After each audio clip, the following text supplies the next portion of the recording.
off New Year's Day with the Southwestern Bell Cotton Bowl Classic when the Longhorns of Texas battle their longtime rivals, the Arkansas Razorbacks, in the first game of the new millennium. It's the Southwestern Bell Cotton Bowl New Year's Day on Fox. And folks, you can log on to foxsports.com to try and win tickets to next year's Cotton Bowl. Check it out right here on Fox as we welcome you back.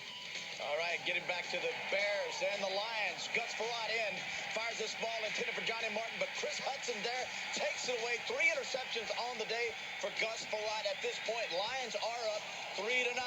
Then Bears come back. Caden McNown, the rookie out of UCLA, hits Bobby Ingram. He darts in the end zone from 3 yards out, 7-3 Bears. Caden McNown back, finds Marcus Robinson, who should be considered for the Pro Bowl. He takes it in 38 yards, 21-3 Bears. McNown not done. 4 touchdown passes on a day. This one covering 42 yards to Marcus Robinson. His 3rd touchdown receiving on the day. Charlie Bradshaw added 12-yarder, but not enough as the Bears take care of the Lions 28-10.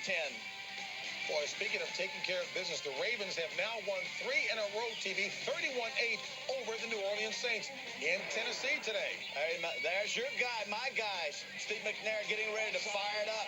Well, let's start it off with a little trickery. You got to like this. McNair to wide check the receiver down the field to Isaac Byrd, 61-yard touchdown.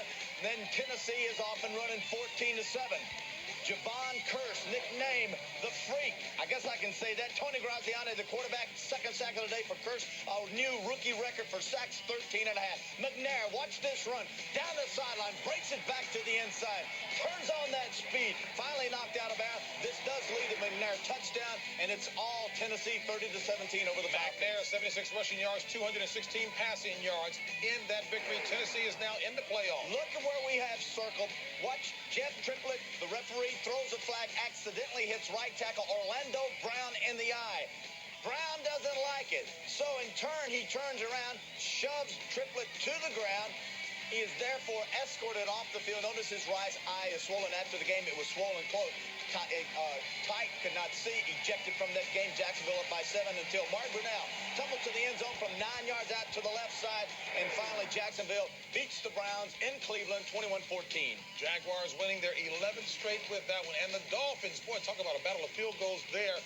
Olindo Mare, 37 this season. That ties an NFL record. The Dolphins win it. And the Eagles up in the Patriots 24-9 with Bledsoe and the Patriots continuing to slide. As we take a look at the playoff picture in the AFC. Chris? First of all, Indianapolis clinching everything right now. Really looked like a tremendous team. Jacksonville winning today as well, and they look sharp. Probably comes down to those 2 teams. And as we take a look wild card picture, of course, Tennessee, as we mentioned, the top 3 will make the playoffs. As you look at the squad there, a little bunched up there. In the NFC playoff picture, Washington, even with the loss, still on top of the East. Tampa Bay with a shot now of getting in the playoffs with the victory against Oakland coming later. St. Louis, of course, has home field. Boy, it's still a laundry list as you take a look at the wild card chase there. Circle Dallas here, JB. Dallas at 7-6 right now, hosting the New York Jets. They need to win this football game, especially now that Washington has lost. And they swept Washington. And, of course, a victory by Dallas means that they would then be in first place. First place by virtue of a tie. Jets get Dallas, they get Miami, and they get Seattle, so they could be the spoiler down the stretch here. And this afternoon's game's awfully big for a couple of teams. First of all, Detroit getting beat means Tampa Bay 1 step closer to clinching that division, but also makes the Green Bay-Minnesota game tomorrow night much more important. Very jammed up now for that wild card picture. All right, for those of you wanting to know what's happening in the late games, we will keep you on top of that. These guys are champing at the bit to give you all the information. Howie loves talking football. We'll update you on late scores after this.